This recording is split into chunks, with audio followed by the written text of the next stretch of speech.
So, welcome to Artistic Journalism public course, and welcome to Planet B, but there is no Planet B. We will talk about this today. Yeah, absolutely. So also today we have a wonderful guest, Christoph Kremer, who is the Managing Director of Ars Electronica Center.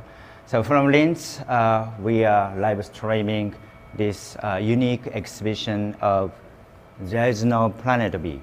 So as you saw at the beginning, the floating raindrop, this project is done by Alistair McClymont, which is a project to let the raindrop float by utilizing a special device.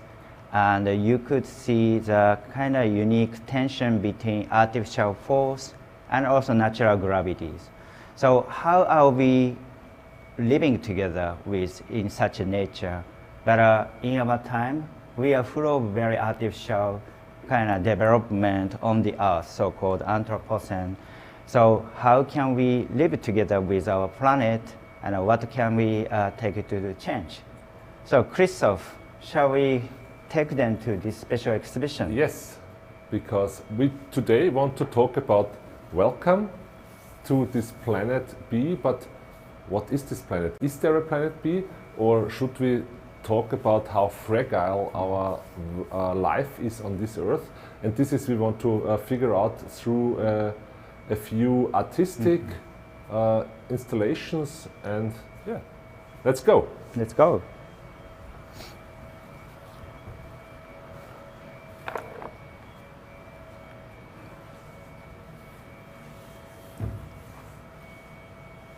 Yeah, we have this planet A here in our Earth, and this is one of these great installations we want to present today. It's the Museum of Edible Earth. That means that all this Earth you can see here is edible. So on different parts of the world, all over the world, Earth is consumed, so can be eaten, and it is eaten of some reasons. Hide, what did you have for breakfast today? Well, unfortunately, I didn't have it because here, very early morning. So we have here some earth from the United States, maybe a United States breakfast or something from France. What do you think? Well, maybe American breakfast. American breakfast for Hide. So, and this is how we try to. Yeah. Thank you.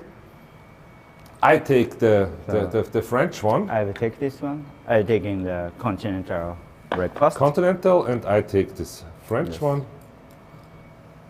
Ah? Okay, then shall we take? Tastes wonderful. And this is what we try to figure out with this installation is by swallowing a little part of the earth. The last time normally people swallowed earth is when they were 2 or 3 or 4 years old.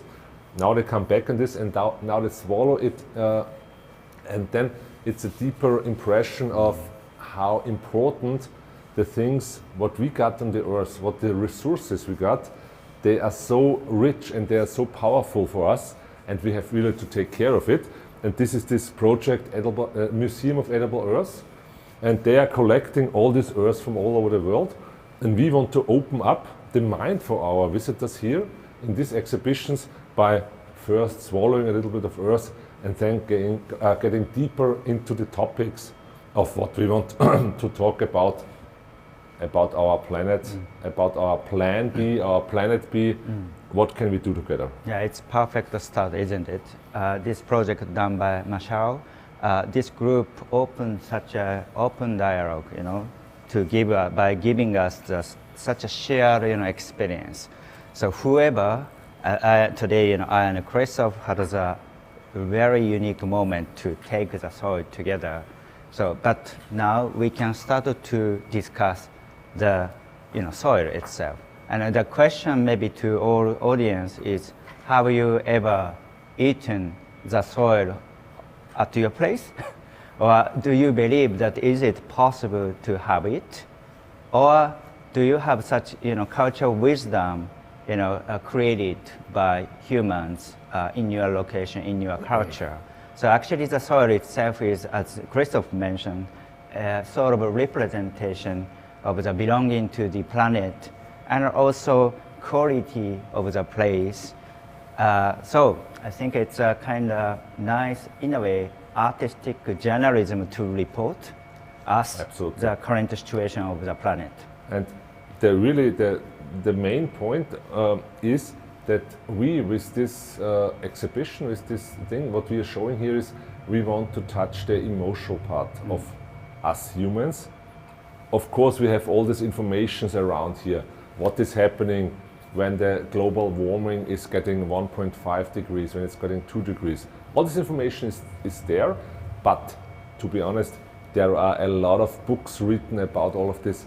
But I think, or we think, that the emotional touch is a little bit too underrepresented. And by getting more emotional, I think this could help us better to really feel. Eating Earth is feeling what is happening there, and that we have to take a good look on what we are doing and what are the influences what we are doing here. So literally, we digested this information together with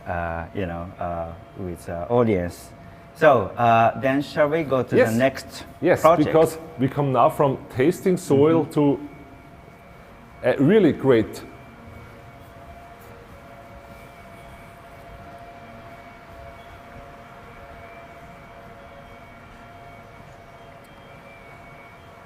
So maybe on a planet B, and when we are not taking enough care of our planet, we have to grow our wheat in a completely artificial way. And this is what this project shows. We have 1 square meter of barley, completely artificial growing. We have already harvested 4 times, so it's about 3 to 3.5 months. Takes time that it's growing, and then you can harvest it. And yes, out of this 1 square meter, we get about a little bit less than 1 kilogram of barley. The interesting thing is, it is possible. It is possible to completely artificial grow barley or any kind of wheat, but on which cost? And this is what we point out. We can see it here, that this all things, of course, when we make it artificial, you can control everything. How much electricity you need, how much water you need, and all these things. And the complete costs for 1 square meter, for 1 harvest, is more than 350 euros for less than 1 kilogram. And yes, it's to see, okay, we can do it. We as humans, we are so great in creating things, but the question is really, is this the way we want to have our wheat growing? Mm-hmm. What do you think, Hide? Yeah, absolutely. And concerning this project, the interesting keyword might be again the numbers. Compared to first project, the first one was giving us the shared moment by digesting the soil together, but here the numbers can tell us about the implication, the meaning of this 1 square meter's natural conditions. Look, this is a sunlight, right? Sunshine. And here is water. Then of course soil. And a very unique element is also this wind. So Christoph, the reason why wind is quite it's question, important. Right? It's important. To be honest, when we first installed this project here, I really asked, why do we have this wind parts here? And the really reason is that a natural barley, what we've got here, has to get wind to get stronger and stronger and stronger, because when now the wind is flowing here over, that's more or less than a training for this growing. And when it's getting higher and higher, it used this training, so that it's not stumbling and not clicking away. Right? Yeah. So it's amazing. Yeah. So meaning the wheat is produced in such a special valley, right? So with a nice condition of wind, and also sunshine, and also water as well. So such conditions, how much does it cost to make it? So even in this very small tiny garden, one square meters, it costs such amount. But you can imagine, how much can we getting such value from the planet for free? But what are we doing now, for the planet? So. And this is, I think, this is the question for us as humanity. Yes, technology can help us, can bring us to really a new border to say, okay, we can do this in an artificial way. But the really question is, I think, is this the way we want to go? Or should we take it for free and take a little bit more care of our planet, or of our planet A? So maybe this is the planet B, artificial growing barley, but maybe we should focus on planet A. Yeah. But how can we do this? And I think this is our next project. Maybe we can get a little bit of help from artificial intelligence. Absolutely. Before going to the next project, this project is a life support system project done by this innovation org, which is an international initiative. But this gives us such very fundamental opportunities to discuss the value of this, planet and conditions with the numbers. So the numbers are, of course, everyone, like business persons now, if you are watching at this, so you will understand the values as numbers. Then, so instead of this, this transaction, in addition to that, what can we do? So then, shall we visit to another kind of concept? Maybe planet B, planet A.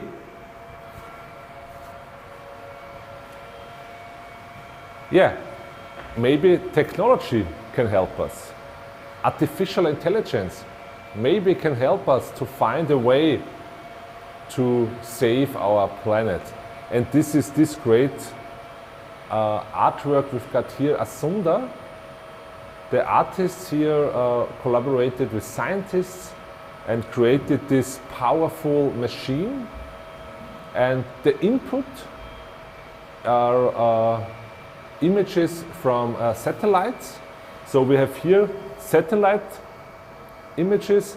We have the information of what is happening in this part of the world where the satellite information comes from.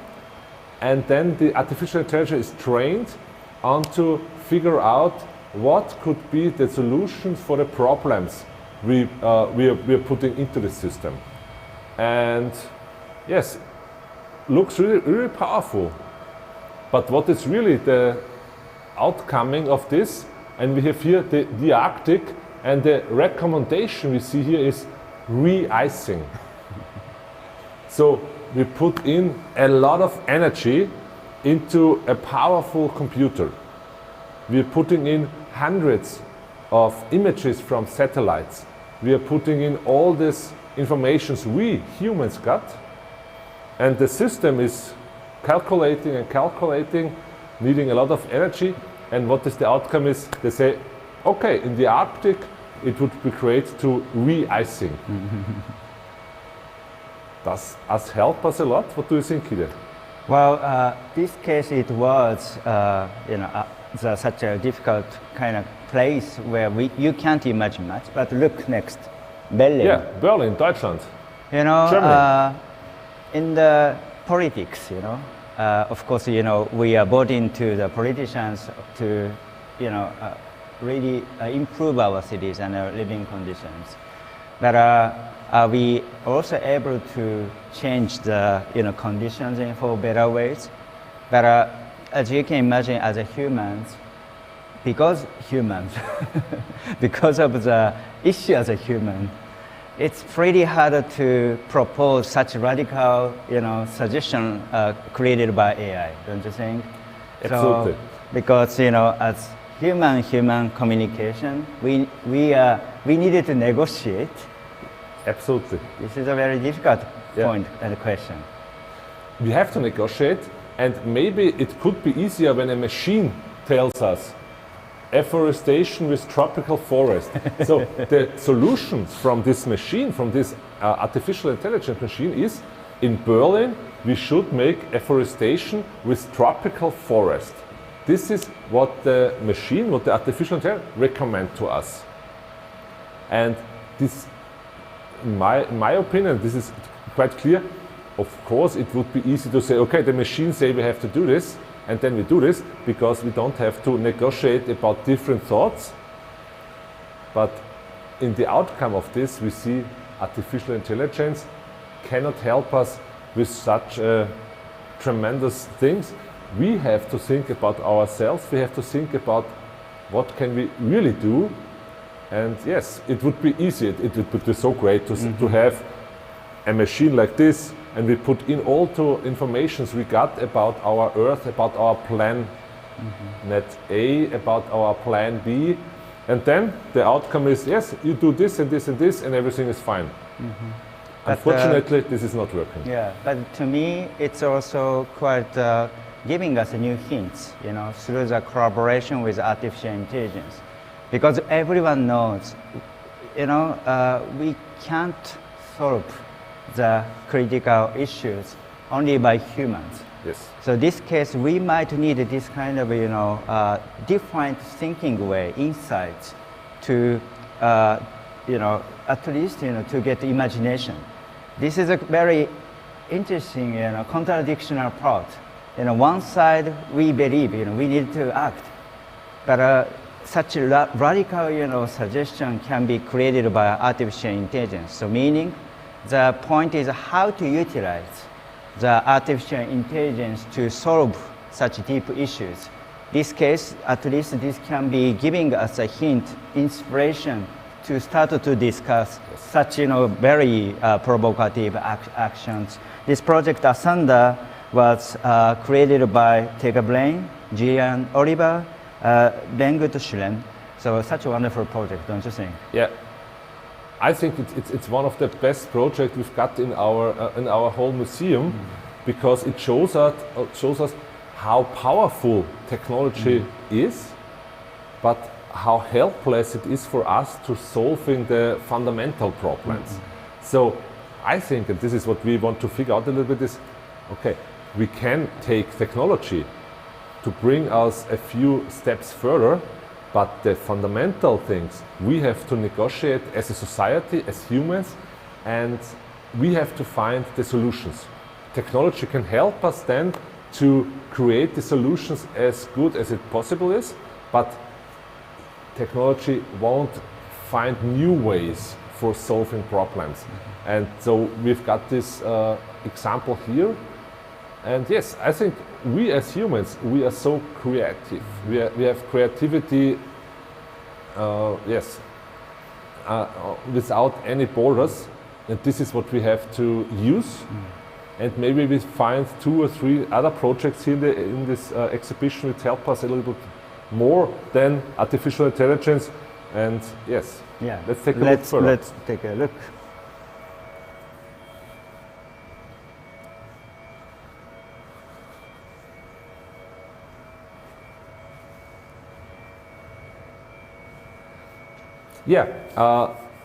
So artificial intelligence won't help us to find the solutions.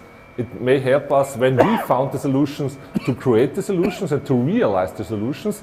We have here a really good example for how fast things can change. So this is a project, a research project we are running since 2 years here in Upper Austria. And when we started 2 years ago, it was really only a research and a theoretical project to think about the heat highway where we have industry putting in the energy into a heating grid, and this heating grid leads to a seasonal heat storage, and then when we go into winter we can easily see that okay, the energy is coming then from the seasonal heating storage and bringing it to the houses all over Upper Austria. 2 years ago it was really theoretical because energy was really cheap, and the great thing is for this project, not for the whole society, as energy is getting more expensive, now it is really about to start that this project is going to be realized maybe in the next 1 or 2 or 3 years, because when energy is getting expensive and more expensive, then it's really interesting to think about, wouldn't it be great to have a huge, and this is a little bit too small, but a huge seasonal heat storage where I can put all the energy, the heat coming from the industry during the summer, store it in a huge, hundreds of meters huge storage system, and then in the winter take this heat back and heat our houses with it. So this is, I think we are finishing this project in half a year, and then hopefully this is going to be started to be built so that we get a new form of heating our houses throughout the whole year by using technology. And then again, only artificial intelligence can give us the information or the solution. This is not the way what is happening. Absolutely. But we as humans, we can think about solutions. And of course, in all the systems, we need a lot of technology. We use a lot of artificial intelligence, making this really working perfectly. And we are really convinced that this could help us solving some of the problems we have in this planet A. So this is maybe the planet B, what is the research, but in 1 or 2 or 3 years maybe this can help us on our planet A. Yeah, right. So how to utilize such technologies for, really changing the conditions. And so far, of course, many technology were developed for, in a way, humanizing or for human-centered in a sense. Of course, still this is, for humans to survive though. But how to develop the circular, system, and also not just global circulation, but let's start from local circulation is maybe the concept behind this one. And thinking about this circular energy, not just a technological aspect, but also individual mindset, attitude are highly requested, right? So we can, of course, believe the technological solutions, but not for the sake for just being easygoing, but rather also this initiative could be giving us also different mindset to think about the current condition and also for future thinking, don't you think? Absolutely. So this is when we get a little bit back where we started, we were swallowing a little bit of soil of earth. We saw that, of course, we can artificially grow barley, we can grow wheat. And yes, we can build great machines, artificial intelligence machines. We can feed these machines with all this data what we create. Maybe they find solutions, maybe they find not. Maybe they find solutions we can really follow, but mostly not. We can really find solutions as humans, but the point is that the emotional part. So we have to believe that this is possible. The thing what is happening a little bit now is that, okay, the Earth is heating and heating and heating, and can we really do something to make this slower? Yes. And this is what we want to figure out here with this emotional part, with all these installations we've got here. Yes, we can do it. Everybody can do it. But we have to start to think about these new forms, and it's in our Verantwortung, in our responsibility to do this. So we cannot put this responsibility to a machine. We have to carry this responsibility, and yeah. Absolutely, yeah. And artists can maybe help us to find this responsibility, and then, okay, we have to carry it. Okay, then let's go to the final piece. It's very philosophical looks and also philosophical project. Yeah, this is artistic project at its best, I would say, for our exhibition here. We have here a windmill captured in a special way, and by capturing it you see that this interface here is rotating, and it's rotating in the same speed as the windmill was captured.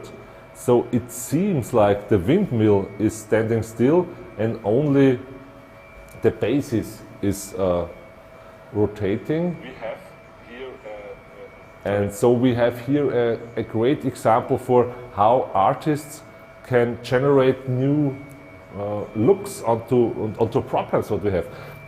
So of course we have the responsibility to think about new forms of energy, and windmills can help us. I think this is, I don't know how many windmills there are in Japan. Hide, do you know it? I don't know. So, but I know it for Austria. We should, to make this really the change of energy into CO2 neutral energy, we have to build more than 1,000 windmills till 2030. Okay. So about 2 windmills every week.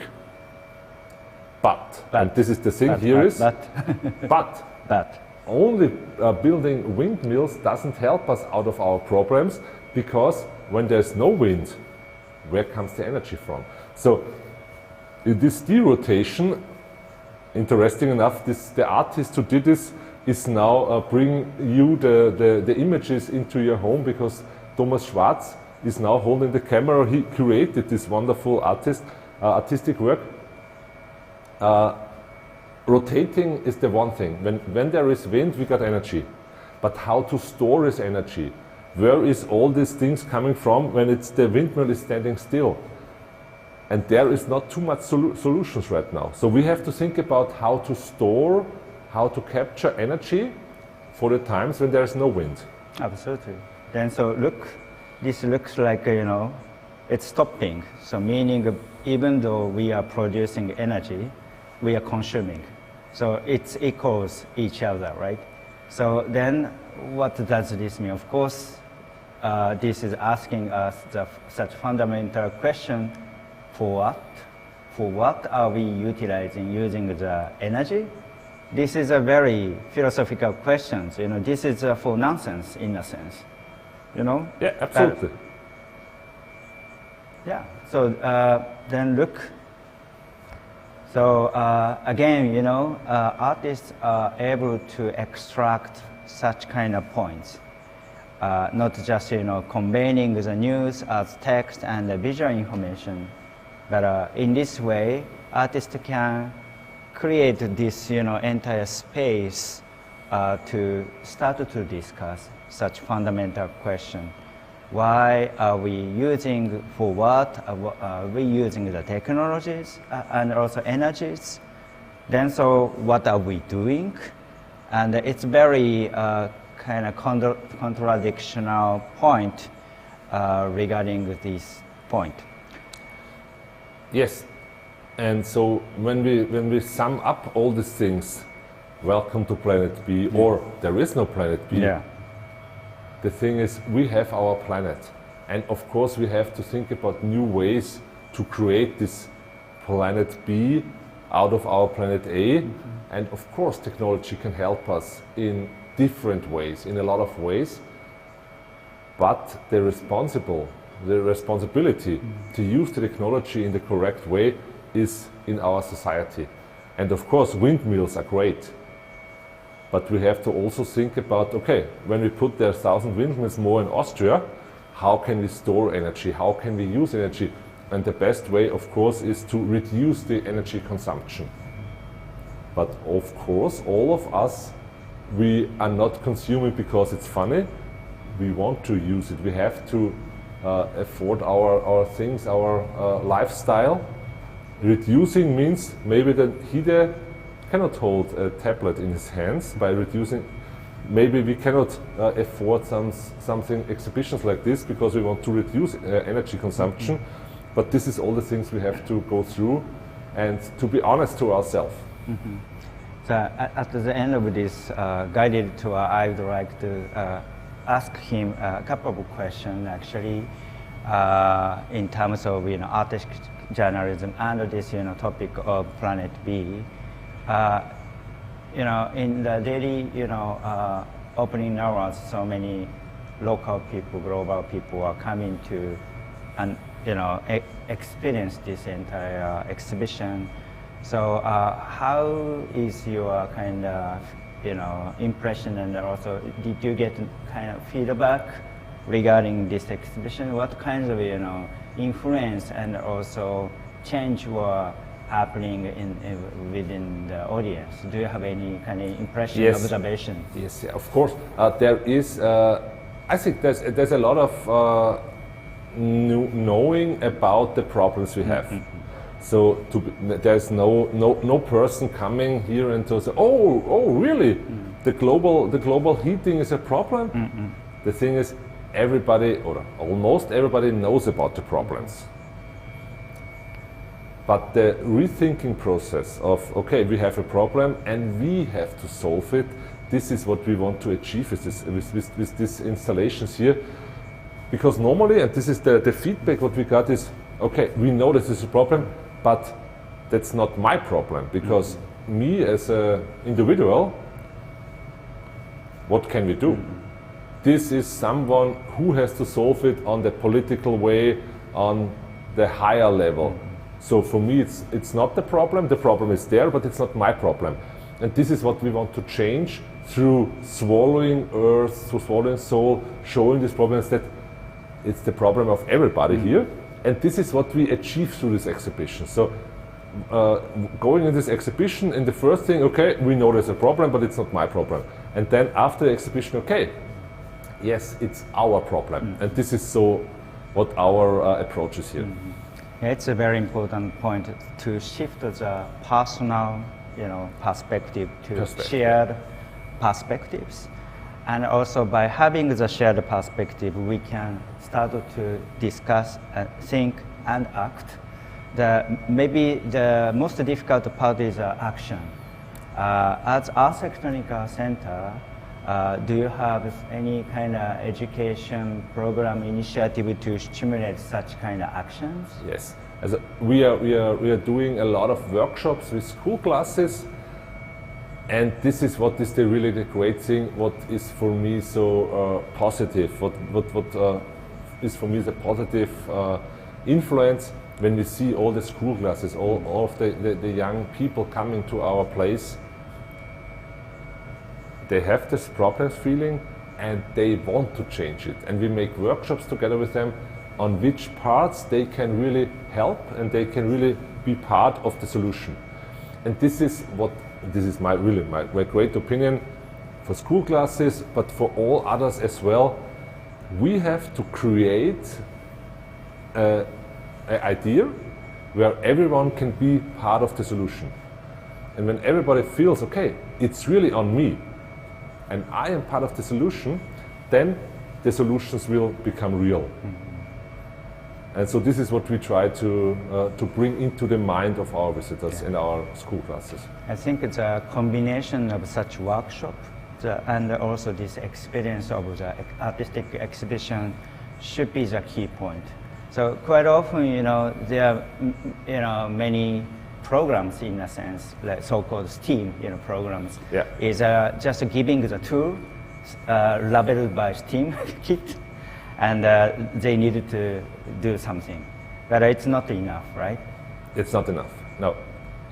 So is this really on making the next step, making the first step, and being in this process, and being a really important part of this process. And everybody is an important part of this process, and so there can be a change. And this is what we need for our planet A, that we don't have to think in 10 or 20 years, maybe we have to find a planet B somewhere out in the universe. So I'm positive that will still happen, but we all have together think about this emotional part, and that we are part of the solutions, not only part of the problem.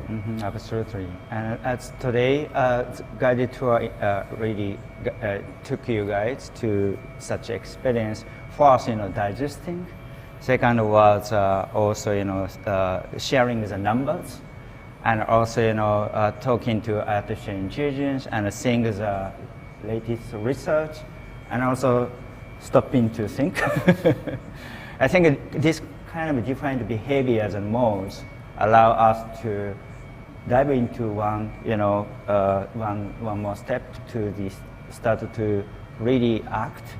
Then so such workshop can be definitely effectively working, and this is a part of also, in a sense, artistic journalism, activities, so that it's completely different compared to just reading book or newspaper. So I hope you could come to here Ars Electronica Center to start to have this shared experience, because of course you can come as alone, but the best is to come together to start to discuss the core point. Absolutely. So Christopher, at the end, final question. As Ars Electronica Center, so what would you like to initiate something, for the Planet B? Do you have any ideas? Yeah, the first thing is, of course, we start by ourselves. So we have reduced the energy consumption in the Ars Electronica Center by about 20%. So we really thought about everything what we can do, because you cannot always point on someone and you have to, and you, and you, and you. We start by ourselves. So this is the first thing. It is possible, and it's not reducing the quality, but it takes time, it takes effort, it takes thinking time, and we try to share this. We try to share all the things what we achieved, and then say, okay, we did it, and now you can do this. So this is the approach. We are not guilty. Also this is the thing. I think a little bit of what is now the knowledge is, okay, we as a humanity are guilty of all these problems. The humanity maybe, but not the single person. And this is what we want to point out, that we are not guilty. We don't have to feel guilty, but we have to do something. And this is when we find this shift out of, okay, we are guilty and we cannot do anything, out we are not guilty, but we have to do something. This is our approach, and this is how we want to leave the visitors should leave our museum with this mindset. Yes, we can do it. There are examples, there are possibilities, but it is in our power to change these things. Thank you, Christoph. The first part will be finishing soon. And the first part was to go through this exhibition. There is no Planet B. But after 10 minutes break, we'll have another guest, Martin Honzig, who is a managing director of Ars Electronica Festival. And the topic is, again, welcome to Planet B. So not just there is no Planet B, but how to welcome to the Planet B. There are many discussions coming. So then, see you soon. And again, thank you very much, Christoph. See you soon. See you next year. Thanks a lot for watching. Stay tuned. 10 minutes later. we are studying.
So welcome back. So I have a wonderful guest here. Look next to me. So Martin Honzik, who is the Chief Curatorial Officer and Managing Director of Ars Electronica Festival, Pre and Exhibitions. And as we went through this wonderful exhibition of There Is No Planet B, from now on we are focusing on very, very difficult discussion about the way to welcome to Planet B. So Martin, welcome. Yeah, welcome Hideaki. Yes, thank you. Thank you for joining, for inviting me, and hello everybody. Greetings to Japan. Actually, we should be coming back not sitting here in our museum, but sitting in front of you, and that would be like what we would prefer. Yeah, we should do that quite soon. But today, at the beginning, he would like to show you some key points regarding the hint for talking about the Planet B.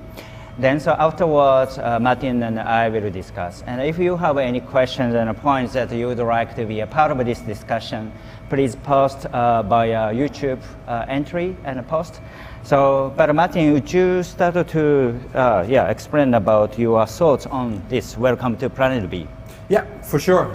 Would love to, or let's say, give me a try. A little bit of a forecast. I'd like to kind of try to give you an introduction about our festival, about the topic of the festival. Don't leave you alone with the topic, pick you up a little bit in the past and leave you then on the nexus to the future. Mm-hmm. And then we stop with the theory, and I'd like to kind of show you best practice samples of this year's festival in the form of artists and art projects. Mm-hmm. But now to this metaphor of is there a Planet B, how come? And I'd like to start with a very legendary little video. Hoppala.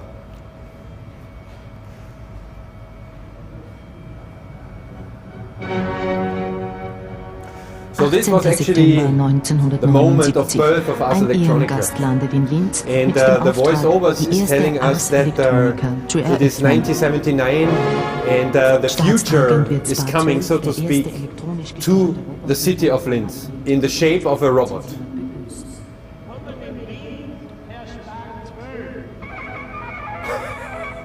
Yeah, and the was actually the forecast and the vision, the utopia, including the dystopia of a future that would be flooded by technology, or let's say by digital tools. Why I show you this is that it really, from my point of view, it is really like a kicking off point, so to speak, for the history of Ars Electronica, and also for making understandable what we mean with Welcome to Planet B.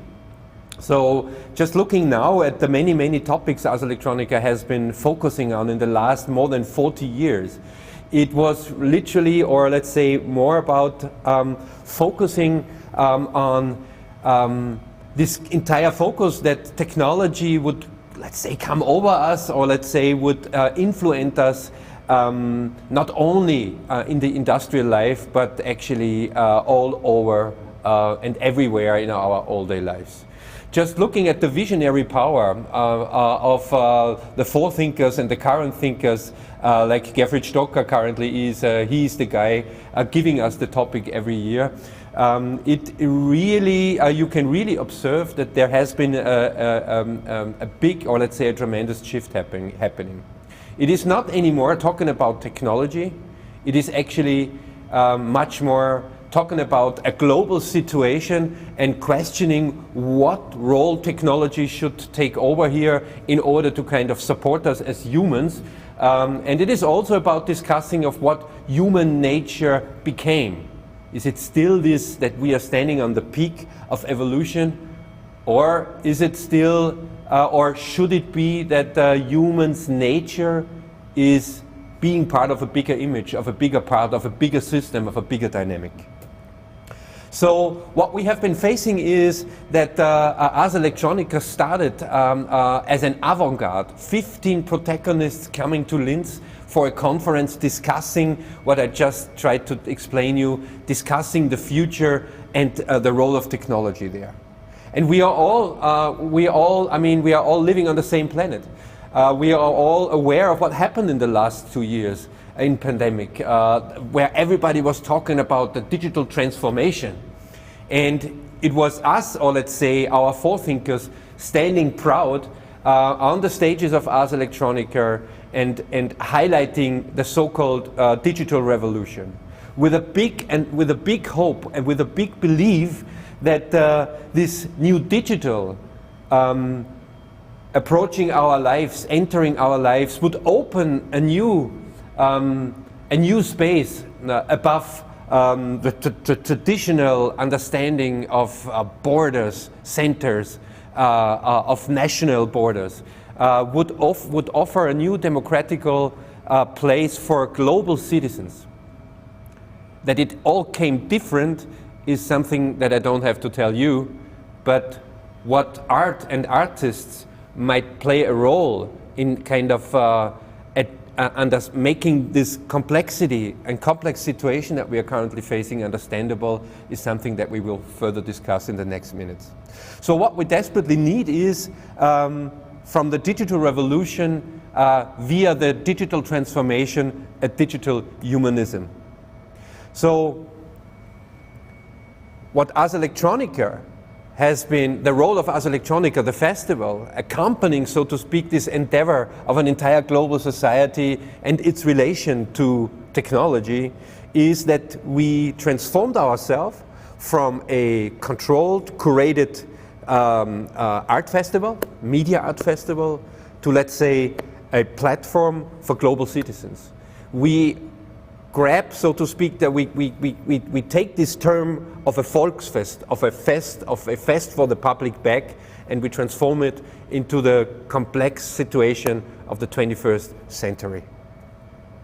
The festival nowadays became a festival for innovators, for digital ecologists, for music lovers, for families, for critical citizens, for young creatives, for the locals of the region here, and for sure for art enthusiasts.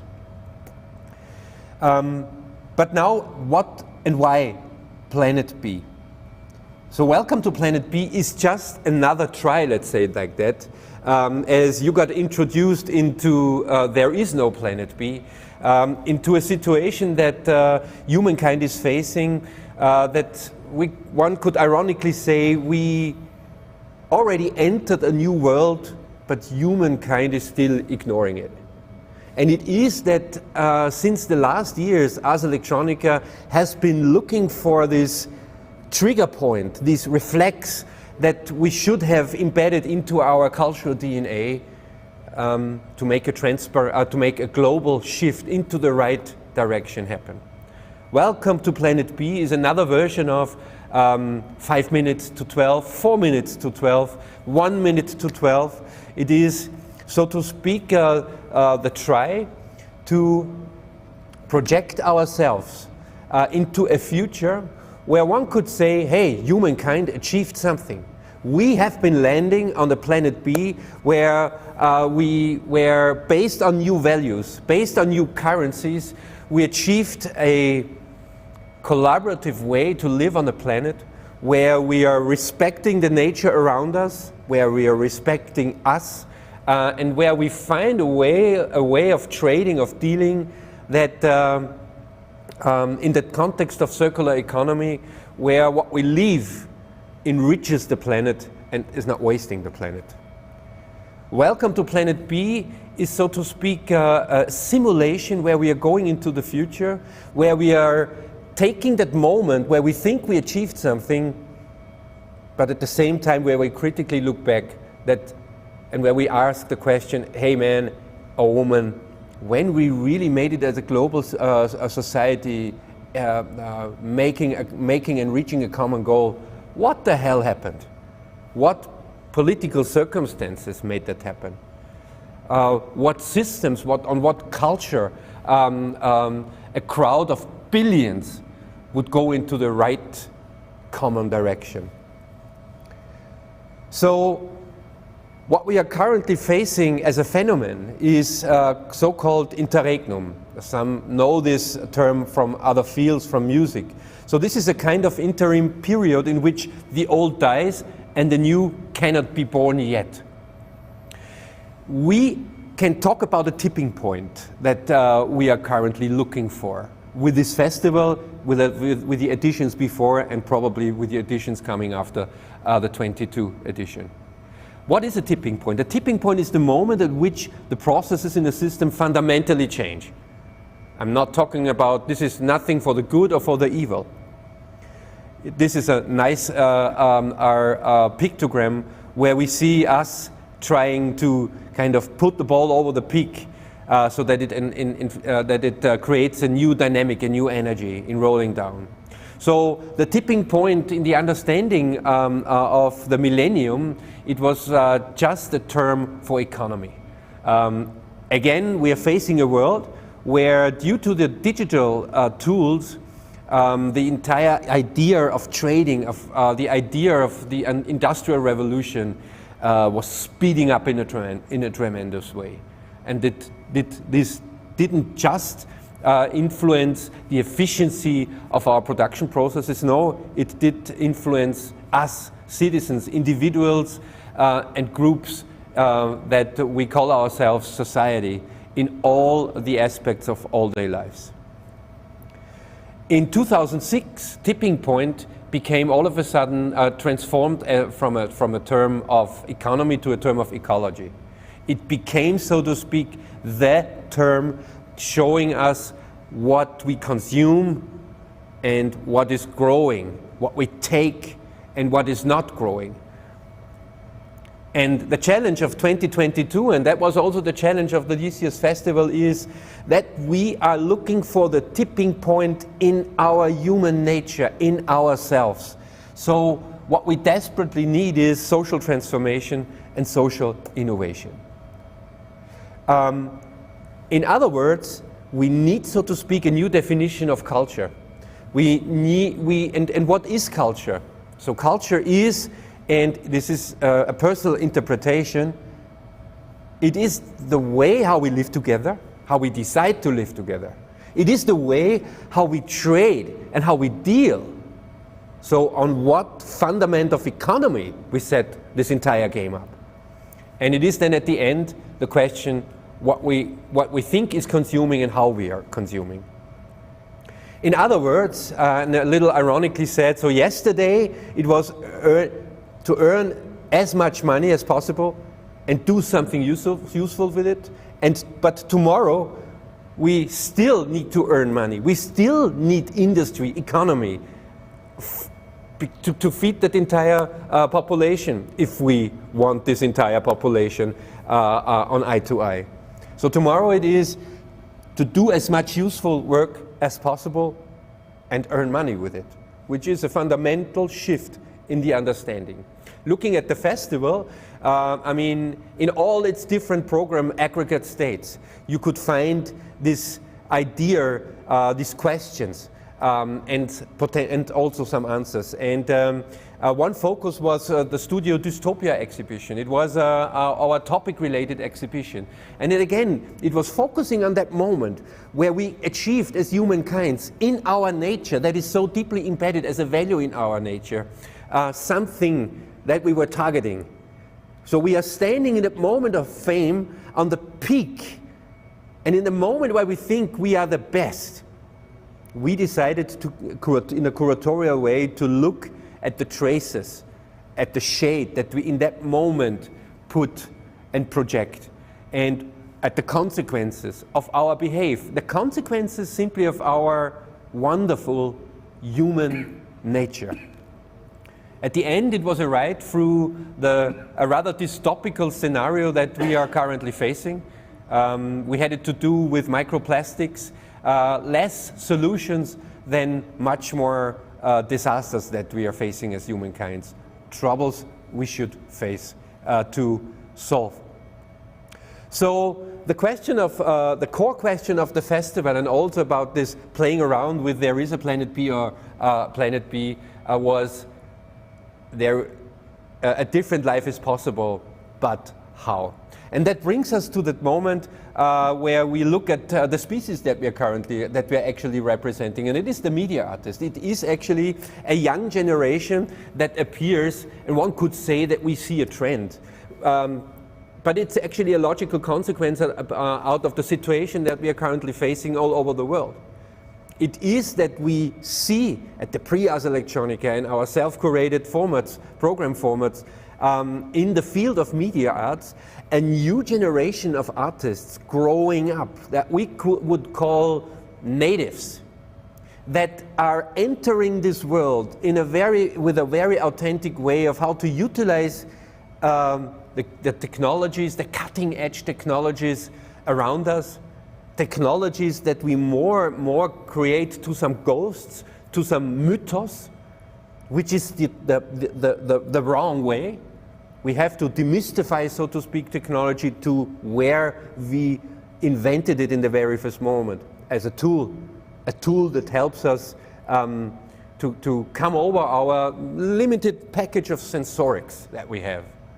Not like a dog who can smell like superheroes or so whatever. We are average, but we have a wonderful brain. And we invented technology, instruments, and nothing else it is. What we desperately need, and this is a problem of the older generation, is that we kind of lack of the fantasy, the creativity, that dimension of problematics that we are currently facing, that the problems, the disasters that are all over the globe, all over and around us, is something that as an obstacle we would not be able to come over. It's a little bit free of hope. But looking at this generation, looking at the festival, this year's editions at the programs, you see that there is a young generation that comes with, well, with the attitude of being citizens that are highly educated and skilled, not only as artists, beyond the art world, engineers, scientists, different fields, and who are able to generate this subversive energy that we so desperately and existentially need, that is creating the creativity that we find a way out of the disasters that we create on our own or not, and that we find a new constellations of the already existing things around us that would bring us out of that or forward. And the Gold Nika in the interactive category is just one sample. It is a sample where two young ladies, 30-year-old women of this world, the one living in Taiwan, the other one living in Colombia. So it is literally that the other side of the world developed in the pandemic a project that in its appearance is not necessarily an art piece anymore. Or let's say there is no art historian book that tells us or that gives us the aspects to value this piece as an art project.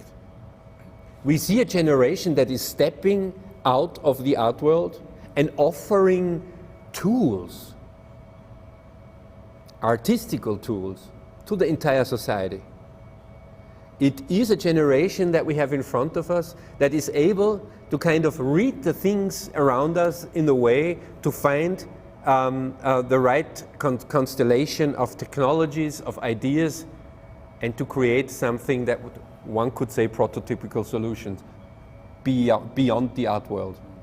What we here have is an umbrella, an homage to the Hong Kongers, but at the end it is an art piece that is a tactical tool for communication at the same time. One could use it for a revolution, but it could also be used as a communication tool in a kindergarten in a small village, in linking two villages with an antenna. It is simply an antenna. It is, so to speak, a hub, an intranet that could not be hacked from the internet itself, but it's an intranet where selected group of people could communicate. It's solar powered. It is really a very simplified way and a wonderful sample of what it needs and what it is with this kind of technology. and for what sake we should use technology. These young ladies didn't exhibit this in the classical way. They insisted that their way of exhibiting is in the exhibition hall a table where they want to teach the visitors to build these things on their own. Talking about new values, talking about new currencies. Here we see artists who want to offer something, skills, solutions, and still it is that we are talking from art here. Another project is the winner in the Digital Humanity Prize.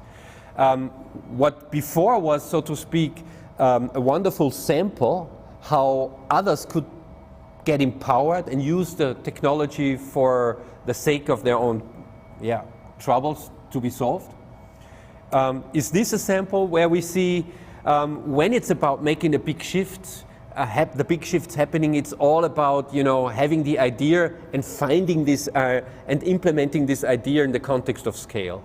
If we want to change something, it is we always have to think of, okay, if I change myself, how could all the other billions change themselves? So it's about scale. And here in the concrete cases, we know about that that there are pods out there, there are AIs out there. They have who come up with like with social problems. They discriminate minorities. They are against females, and so and so and so. These are all softwares and applications. Sorry, my time is over. That are all like used in the commercial way, meaning no revenue, not a single cent will be used by the companies to kind of repair the mistakes from the past. What these group of activists, artists, engineers from America did is simply they copied the idea of labeling from the food industry. The food industry developed a global language where it is totally clear if I am entering Japan, if I buy in the supermarket a product, then everything is in Japanese, but there is these little pictograms that tell me as a Western guy clearly what ingredients I find in that product, if I want them or not, and I can make my own decision to go for it or not. They are copying that idea on the screens of our computers. Before we are opening a software and application, we are confronted with these pictograms that are telling us, hey, moment, this product has this, like and like and like. And you know, we don't have to invent the wheel new. This is a very clever way of taking the given things around us, putting them in a different constellation, and create something for the good.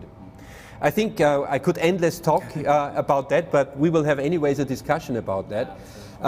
Just to kind of close my circle is that with all the disasters that we are currently facing, art, I mean, is not able, don't misunderstand me, to kind of solve all these problems, but art can act like has a big offer for the society.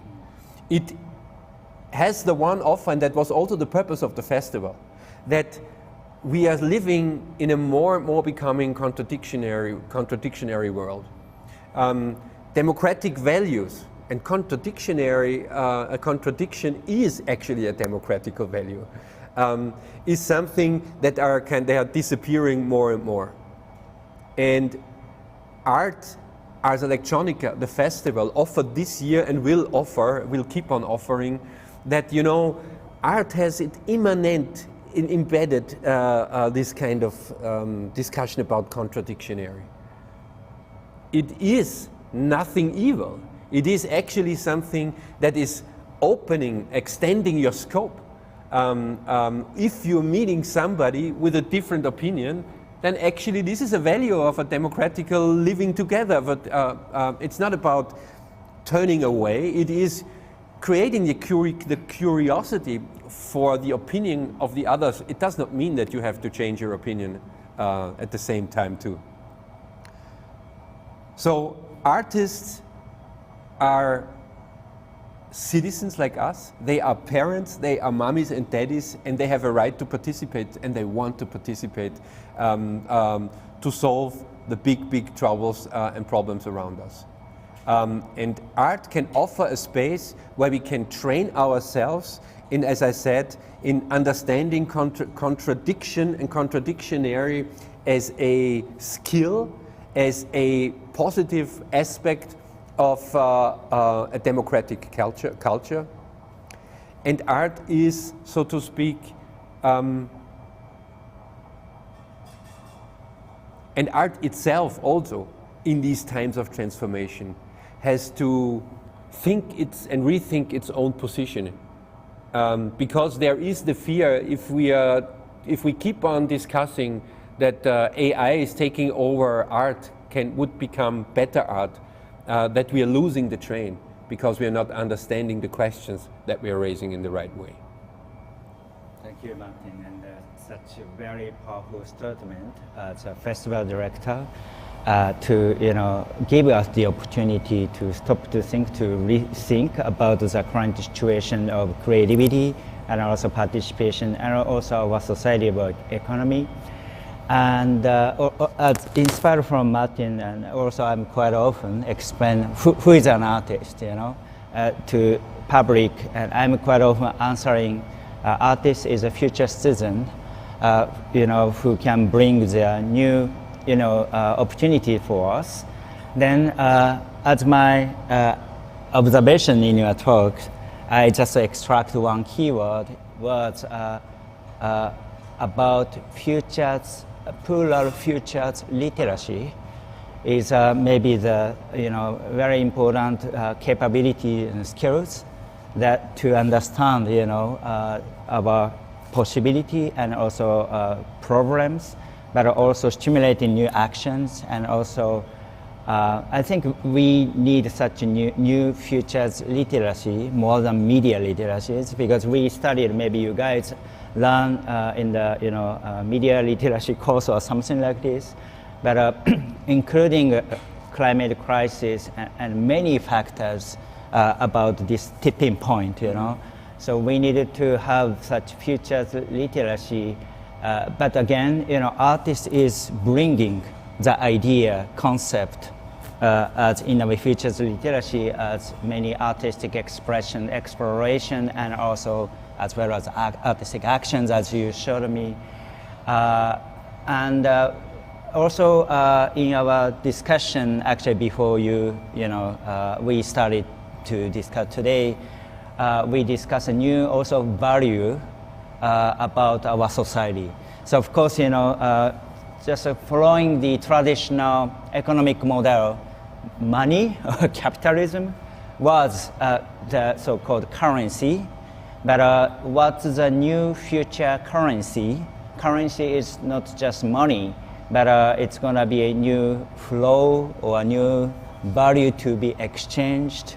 So looking at the festival, there are many projects to address the new, in a sense, currency. Mm-hmm. So Martin, what do you think about such a new value in future?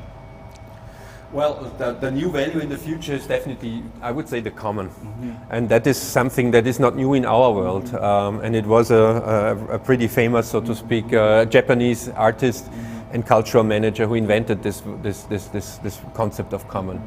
But I think that we have to understand that as a society we already landed in a new world, but we are kind of still ignoring it.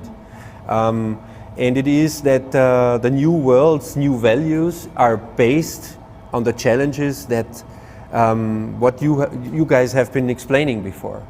That we are running a model of economy that is still a model of the last century, that is still like saying that biosphere is an endless resource. But we are already landed in a world where we have the facts around us that the biosphere, including the everything, is endless. And that meaning that we have to understand that we have to kind of shift our understanding of what industry is, not skip. That is very important, because we have to feed a growing, so to speak, population of humans. If we are still sticking on the human rights, then no doubt that we have to do that. That means that we have to find a new intelligence to divide, so to speak, a limited number of resources, and we have to understand this is the most fundamental thing, that because still we are trading as everything would be like endless around us. And this is a core understanding, and based on that we can grow, so to speak, again, a new culture based on new values, and then we can also discuss what is currency in this kind of future. Yeah, then so this common, the word is such powerful, starting point to discuss. For you guys, what's the common, in your place or individually, but also globally? So if we are having really the opportunity to take a time to look at the common, around us, then of course now as we had the guided to a soil, or even at a bigger scale, of course, planet, but not just those natural resources, but also we have common culture, language, but it's not like a political commons, right? So rather, how to say, very fundamental things in our daily lives. So then again, besides what's the future currency, but what's the future common, or permanent, essential common as humans, is a point. Yeah, and it's the point, and there is also a clear answer. And that is also something that you can really see in the endeavor of Ars Electronica in the last 40 years. The reason why we changed our location, let's say, why we went into the parks, was not just because of the lack of locations, of venues that we had. It was that we wanted to show the world, our visitors, that Ars Electronica, when everything is changing, also Ars Electronica is changing in itself, for sure. We are part of the bigger picture. And what I want to say is that this aspect of nature and what role nature has, this aspect, what I said before, that human nature is directly related to our role in nature, became an immanent part of the Ars Electronica ideology of its mission.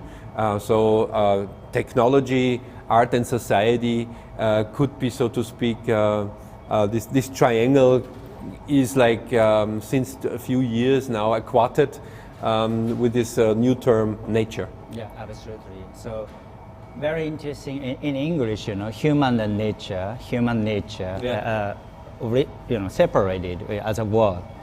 But as you say, like we are living in the age of human second nature. So the nature is now, augmenting also technological, part besides original nature. But as humans acquiesced humanity through the mirror of the nature, as now we are getting our new humanity, or we are trying to find ourselves through the mirror of so-called second nature. So in this case, our meaning as humans also very asked, from this shift. Then thinking about that. Also, I'm very interested in many activities by artists. In a sense, the concept is not just human-centered design approach, but rather planet-centered design approach seems being popping up. So what do you think about this? Of course, it's a little bit elegant approach, in a way to think about, we should do the planet, even we are doing bad things to the, planet. But maybe this kind of a different thinking way, attitude to shift not just only for human, but for at least as a little bit extended, concept for deploying many activities to our society might be necessary. What do you think about this mindset? Totally on the same page with you. We have two opportunities. The one thing is whether we define the term human new. So not this, as before already mentioned, not this alone standing creature on some peak, or we are defining nature new. but it is really tricky. Every time, what was still like very sexy to pronounce, human nature and humanizing technology, all terms coined by Ars Electronica in the last years.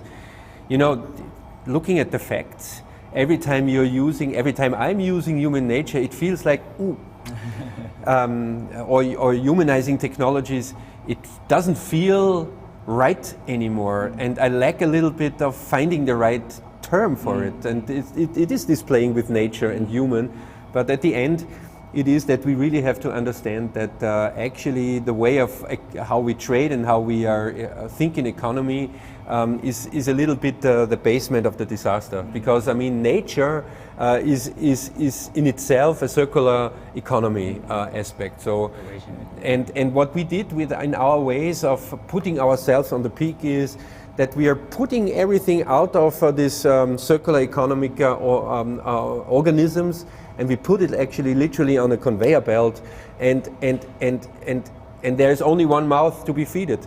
And the biggest ego is standing at the end of the conveyor belt, being able to open the mouth bigger than the others, and is getting everything. And that is, so to speak, the total wrong attitude based on wrong values and wrong currencies. Yeah.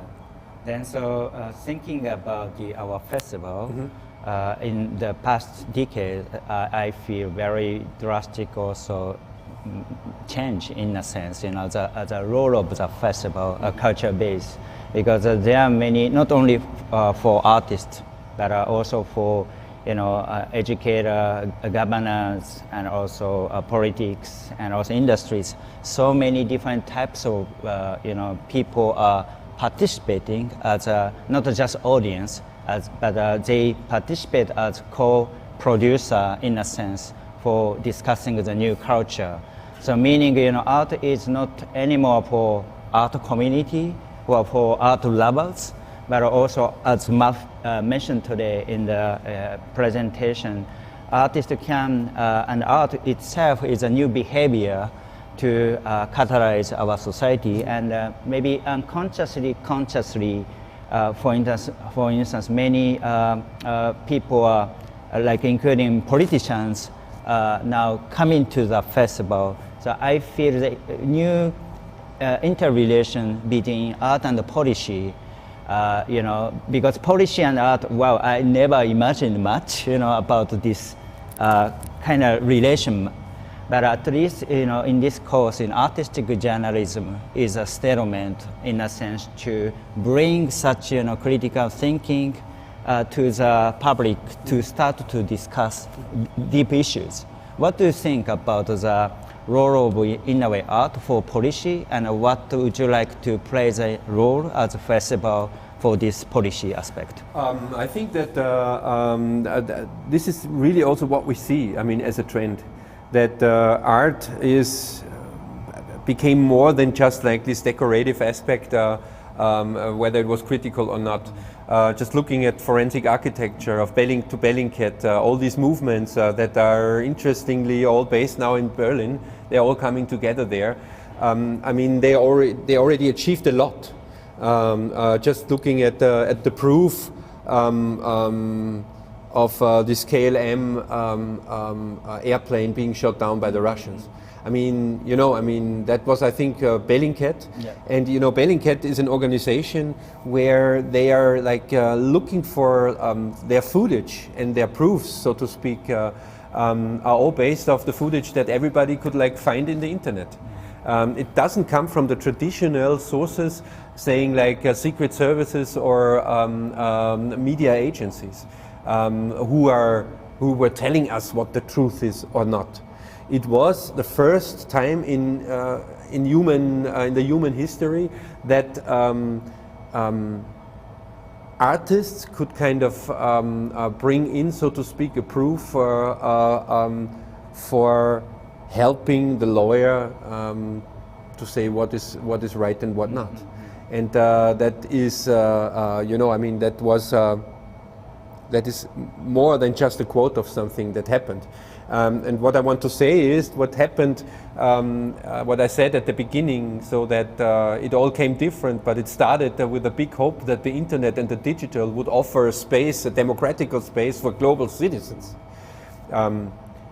Here we see that there is still a counterbalance to a counterweight to those owning this technology now. I mean, the capitalists, let's say it like that.